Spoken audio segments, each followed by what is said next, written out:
Good afternoon, everyone. Thanks for joining me in this video. This video is all about the establishment of Sharia Court of Appeal in the southwest of Nigeria, or I think you may say in Yoruba land. Okay. Now, in the early quest for this Sharia court establishment last year, I think there was a poster that was circulated on the internet stating that they have scheduled January 11th to have passed, that they are going to inaugurate the Sharia court. But someone like Sheikh Makinde made a statement and he drew the line. Then listen to what he said. Sharia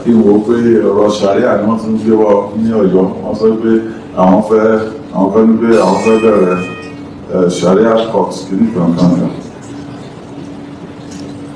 And I said, people may try, but for me, near your state, our laws at the Constitution of Nigeria is what I swore to uphold. And if they are within the law, fine. But if they are not, they should expect that I will insist that the law must be followed. Then, so let's use this opportunity to say to the people. Yeah, but that is Makinde's stand. What if they use the constitutional provision to tie his hand and establish the Sharia court in all states in the southwest? That was the fear of so many people. And the fear that you have been running away is already at hand, because there are two prominent Yoruba elders, former governor of Osun State, Aregbesola, and other senior advocate of Nigeria, who has taken the issue of the establishment of Sharia court in the southwest to the court. And they said that they will see that this Sharia court will be implemented before April. What is the problem? Why do they want to fast track the implementation of Sharia court? Is this something that is going to bring development or put food in people's table? Anyway, now, Kunle Olawumi understood this thing right from time. He's a former National Intelligence Agency, Commander Kunle Olawumi. He's a doctor, associate professor of Novena University, Ogume right now.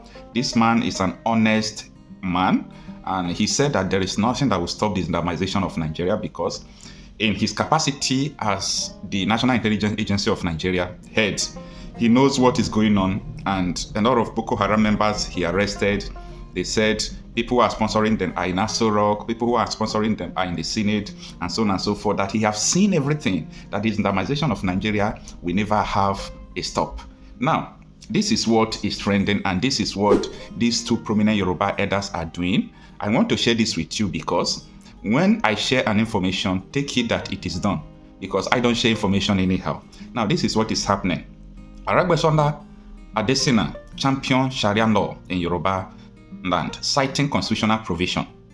Two prominent figures in Yoruba political and legal landscape have expressed their support for the establishment of Sharia court in Yoruba land. Ralph Aregbesola, the former governor of Osun State, and Mahmood Adesina, a senior advocate of Nigeria, have both advocated for the creation of Sharia Court of Appeal in the southwest states. Adesina, who was recently turbaned as the Waziru Muslimin of Ifon Orondo community in Osun State, emphasized the importance of establishing the Sharia Court of Appeal in compliance with the provision of the section 275, 276, and 277 of the Nigerian Constitution. He stated, "We have heard a lot of things about the establishment of Sharia panel in the southwest states. I want to say that what we should agitate for is Sharia Court of Appeal in compliance totally with the provision of the section 275, 276, and 277 of the Constitution of Nigeria." Adesina further explained that while some states have Sharia panel to resolve dispute among Muslims, they lack enforcement powers. He argued that the establishment of Sharia Court of Appeal will provide the necessary enforcement mechanism as outlined in the Constitution. The Constitution explicitly provides for this by using the word "sha," he noted. Aregbesola, who was also present at the event, discouraged Yoruba traditional monarchs from practicing only one religion. He said, "Kings in Yoruba land don't adhere to a single religion. No Yoruba king can be exclusively Muslim, Christian, and traditionalists, unless the monarch is not truly Yoruba. Regbeshonda emphasized the importance of Yoruba monarchs participating in all religion practices, stating a Yoruba monarch must participate in all religious practices, whether it is the Egungun festival, Islamic prayer, or Christian celebration. You must be involved. That is how Almighty God created the Yoruba people. The event was attended by other notable figures, including ex-Zamfara Governor Senator Ahmed Yerima.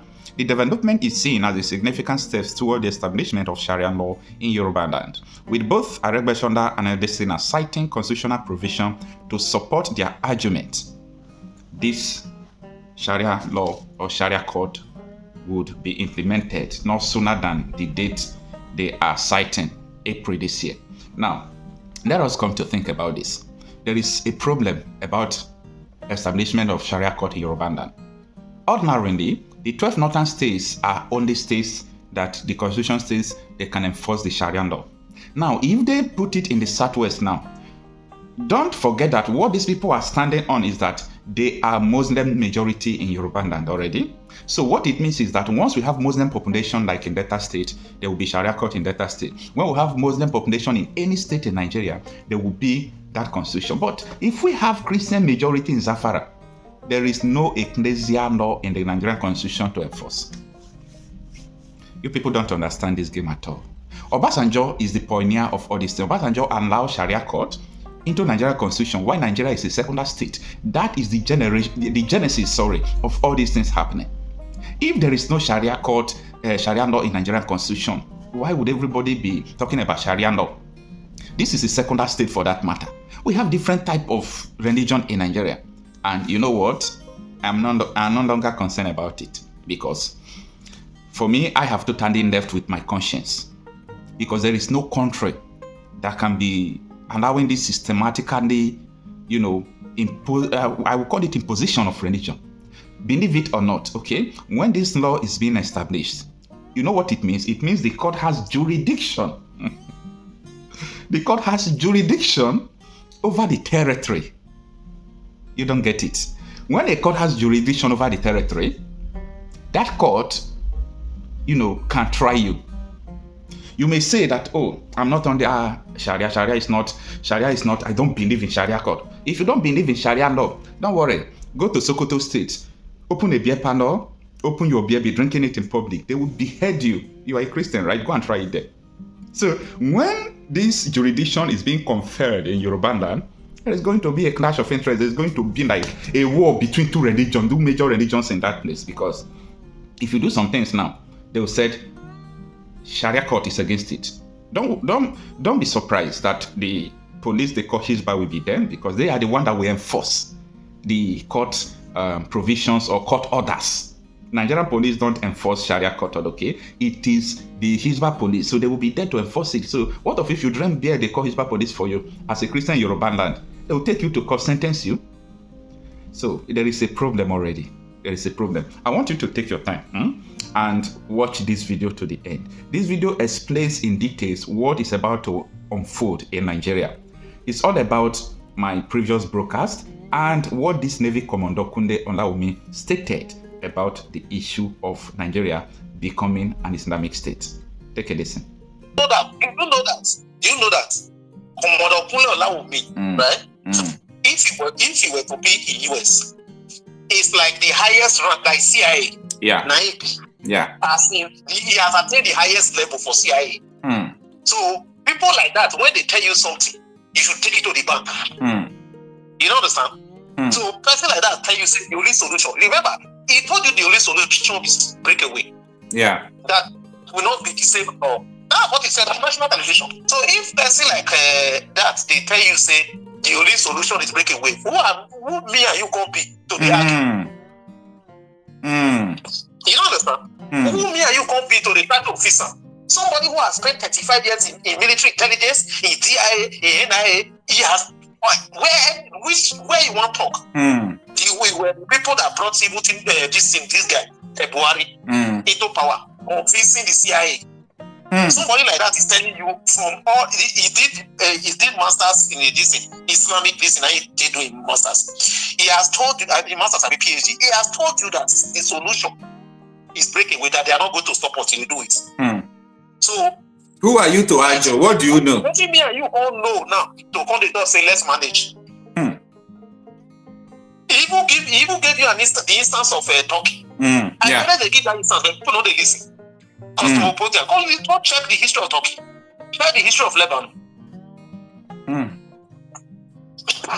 So it's just that it pains me. South, I don't know. Those people when they fall South, now just money, now they want. They know they see the danger when it happens. As I know the people is busy using money to convert a lot of people in his own side. You know? So I don't know. I don't know when this cooperation will do. I just hope that the South Side has been infiltrated. The South Side, as you call it, has been infiltrated. The whole our bushes are gone already. You understand? I'm telling you this because people are no longer going to farm. So if we are not taking time, I don't really know what is going to happen in our side. If South really wake up today, say these people want flush them out. I'm from South. What will it take us to flush these people out? You understand?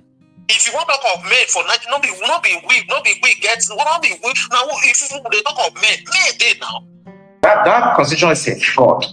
Now, what you are doing now, you want to start, advancing the interest of those religious groups to actually now confirm that Nigeria is an Islamic state.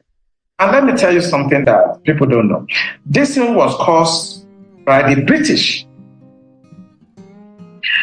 between 1900 and 1960.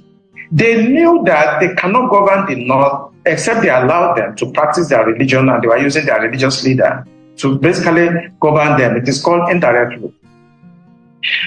Immediately after independence, 1960, the British knew that they shouldn't have forged these two people together. They know. But because they want to achieve the divide and rule and to be able to conquer and take our resources and steal whatever they want to steal over the years, they merged these two people together. They could not govern the North and South under one religious or administration. They know. So they now give independent and merge you people to work together. That was why the 1960 coup started. That was how the Civil War started.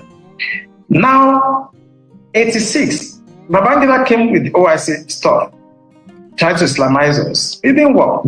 In 2000, when 1999-2000, when Obasanjo came, he permitted them to start practicing Sharia. Today now, they want to consolidate it. Once you remove that person, all of us, whether you are Hausa, Igbo, Yoruba, Jukun, Christian, traditional, you are now under the law, the Islamic law, because they put it in the Constitution. In fact, listening to the member that was representing Ahoda East, Abu Anudua Federal Constituency, River State, I want to get his words. He said personal matters that was envisaged, he says, by the people who drafted this constitution. And I want to quote him. The implication is, if the word personal is removed, Islamic law would have broader implications. The word personal was put there for a reason. Let's talk a bit about this whole conversation about Islamizing the country with our population and our dynamics. Is it possible that someone can sneak this in at some point and force all of us under some sort of regulation that we do not ascribe to? Is it possible that this can happen in this country? It is possible, and don't be deceived. It's going to happen.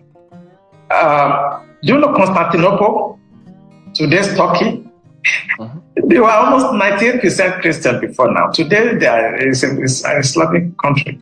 I did Islam in my master's program, and I was trained by Professor Alijani. He's a Persian. He's an Iranian American. And I scored A. That's excellent in Islam. So I know them.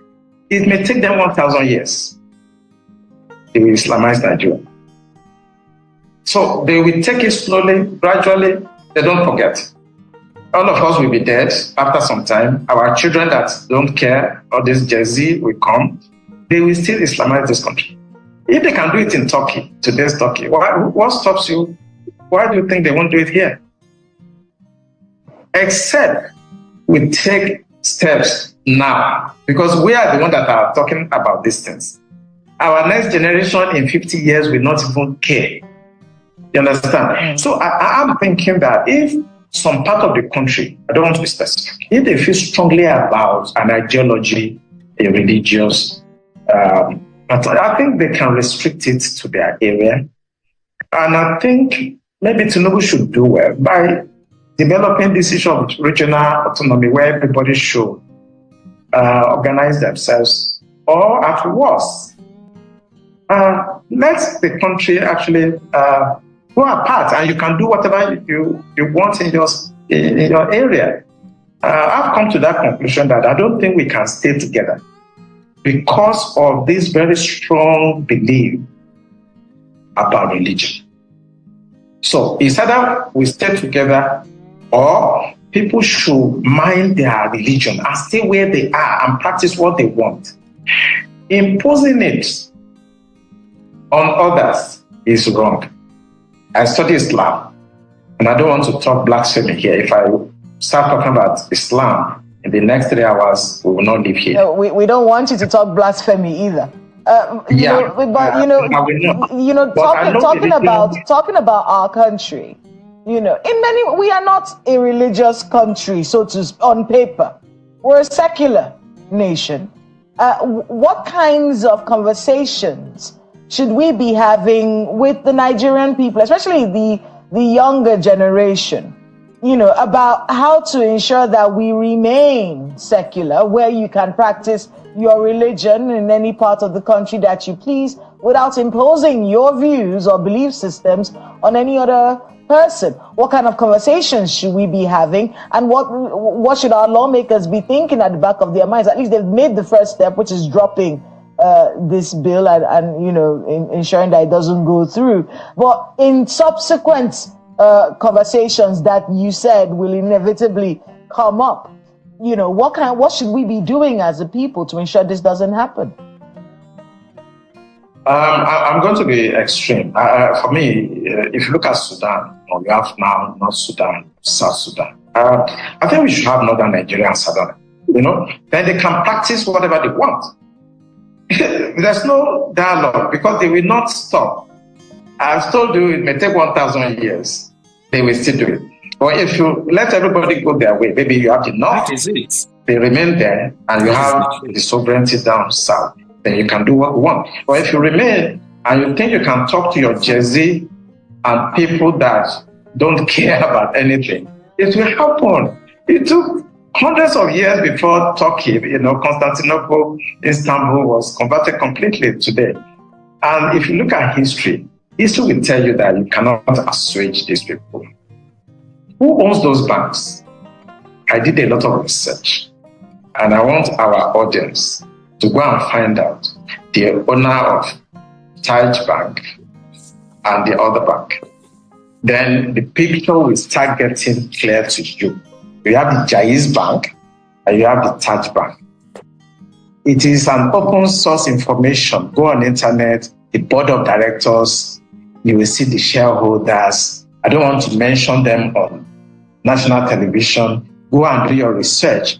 And you're beginning to understand. You begin to understand what I said, that people have been sponsoring terrorism because they want to Islamize Nigeria.